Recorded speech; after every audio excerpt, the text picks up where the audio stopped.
Despite being a thin, unattractive geek at birth, I never got over my obsession with and adoration for Zorro in my early years.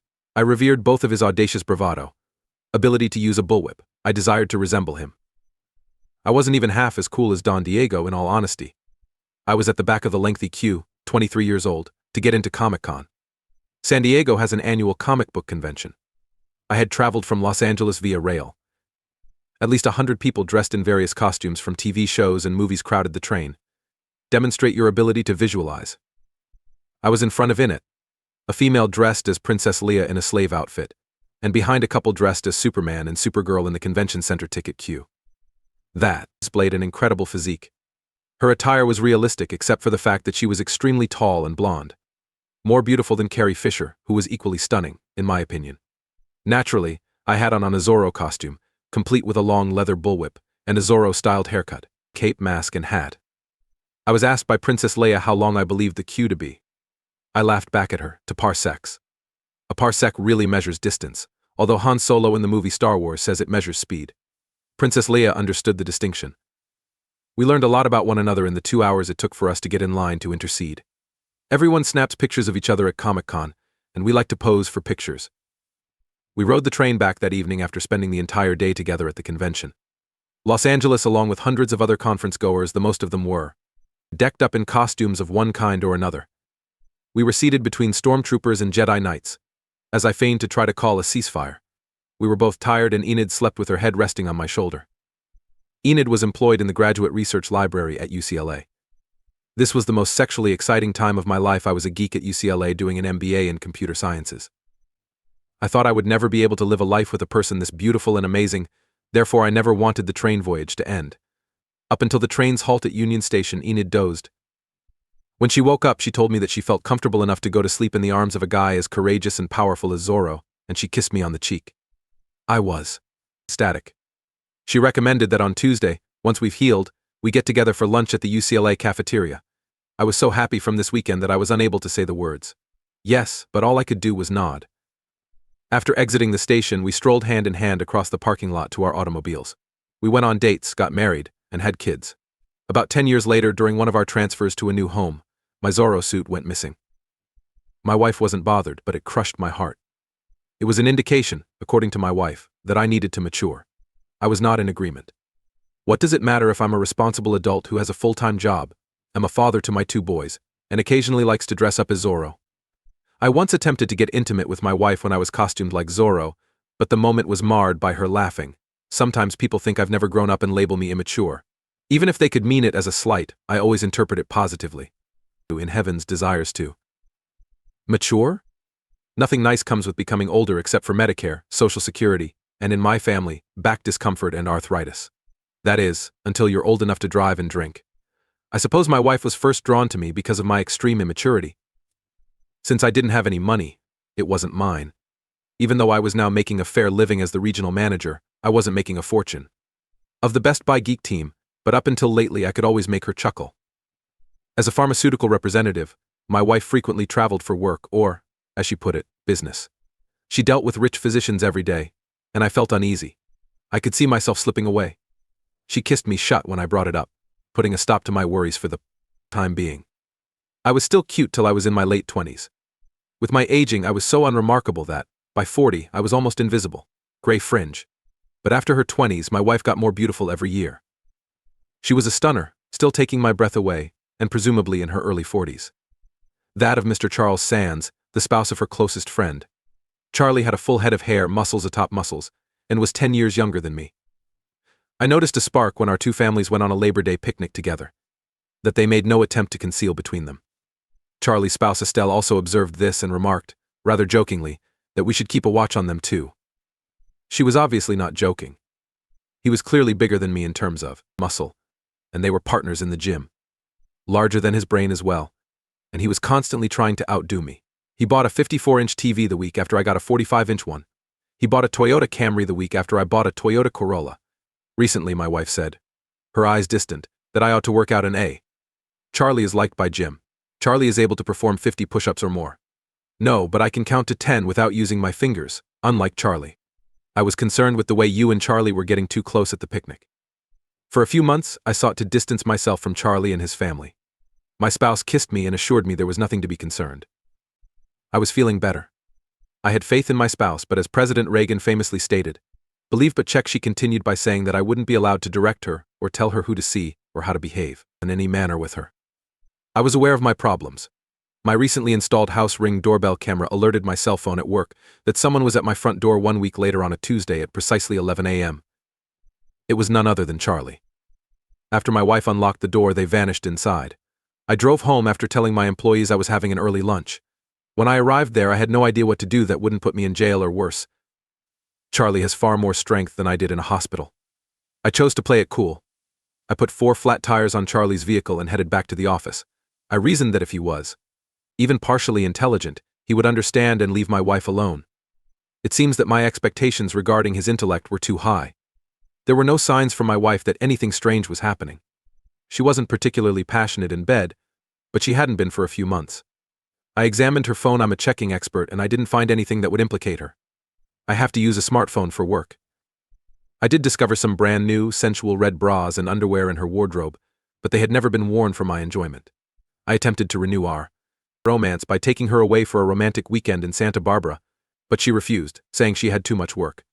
I told her that our marriage was on the verge of collapse and that we needed to spend this weekend together. She remained steadfast. I was inconsolable. How would Zorro, my idol, respond? Since Halloween was coming up soon, I went to a costume shop and got myself a Zorro costume. I never showed my wife the kid's outfit. During that week, when I was by myself, I would go into my spacious backyard, don my costume, and engage in some playtime with my bullwhip. I used a magic marker to draw 2 parallel lines on a phone pole that were spaced approximately 6 inches apart. I trained until I could wrap the bullwhip around the pole between the 2 lines 10 times out of 10 while standing around 10 feet away. It's similar to riding a bike, I think.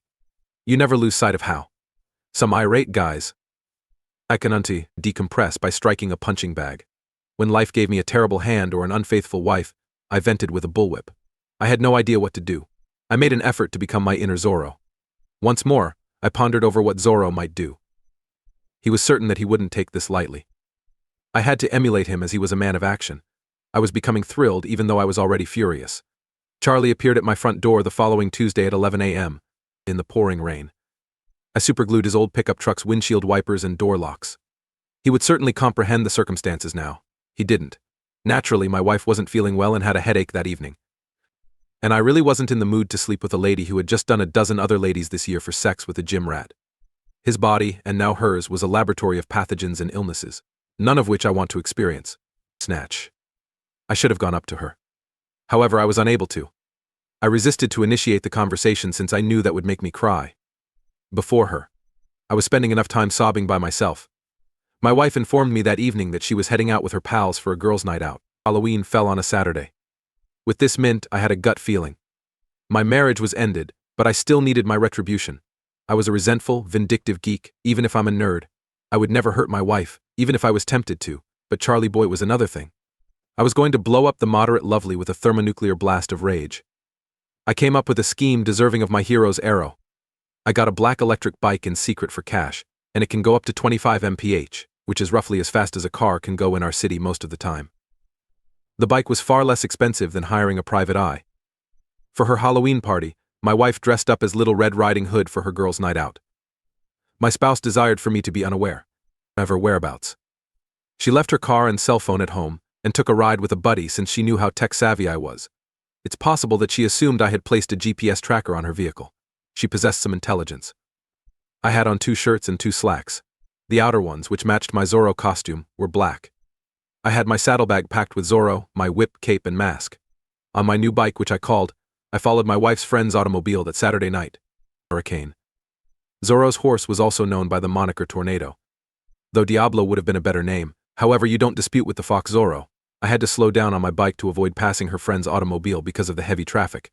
The moment of truth was approaching, and I was starting to feel more excited than angry. They entered a cheaters bar located in a trendy area of Santa Monica. After parking my bike, I dressed as Zorro and put on my mask. As predicted, 2 minutes later, Charlie, dressed as the big bad wolf, parked his car and turned to face me as he made his way to the bar. Excitement ran through my body as I untangled and set the whip behind me. I spread my feet. Apart from equilibrium, Then I heard my whip crack and rap loudly, and I swung it with all my vigor. It wrapped Charlie's neck in itself. I wrenched it back with all my strength, sending him flying backward and gripping the ground. His throat. Although I am aware that it wasn't a fair battle, I think that a fair fight simply signifies something.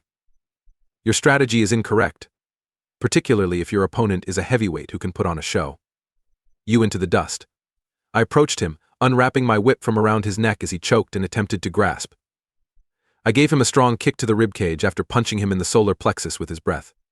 He was having trouble breathing, to shatter a few. I then gave him a kick between the legs.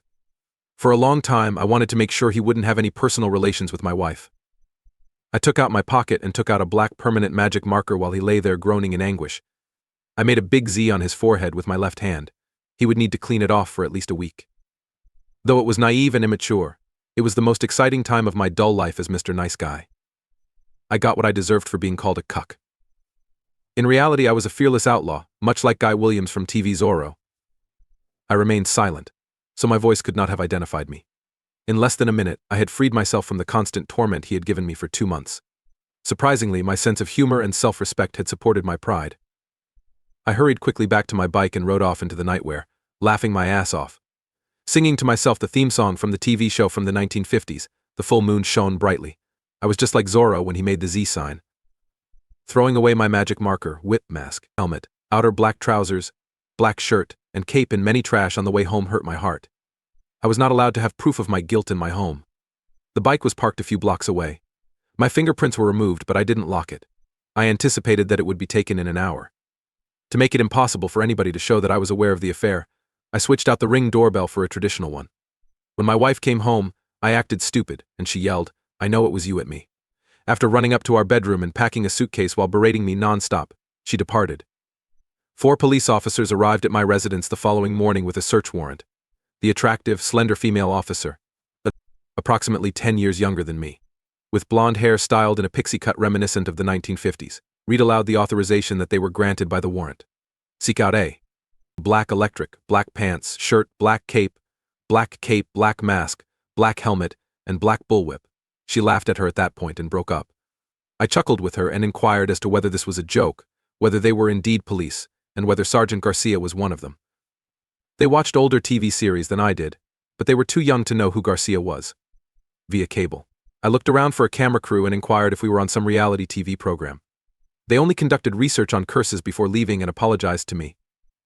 Based on the card she provided me, the female police officer's name was Lara. She laughed nonstop. She made an attempt to talk to me about where I had been the previous evening. Is it true that I was unaware that my spouse was having an extramarital affair?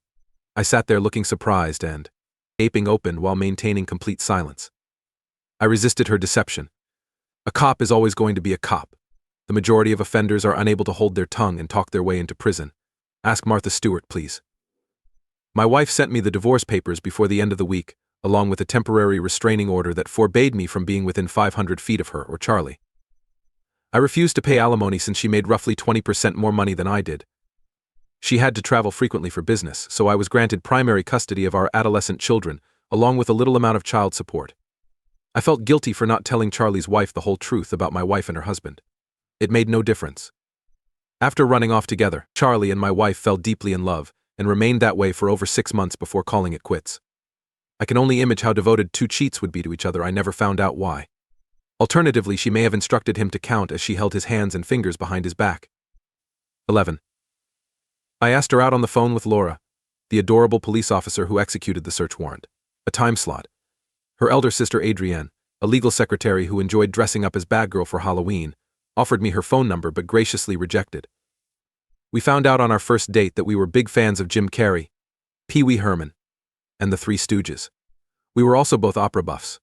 We both felt that since we were the strangest couple on the planet, we had to be destined to be together. Later I dressed as Adrian and Kane as Mapples in black, and like John Steed with a bowler hat.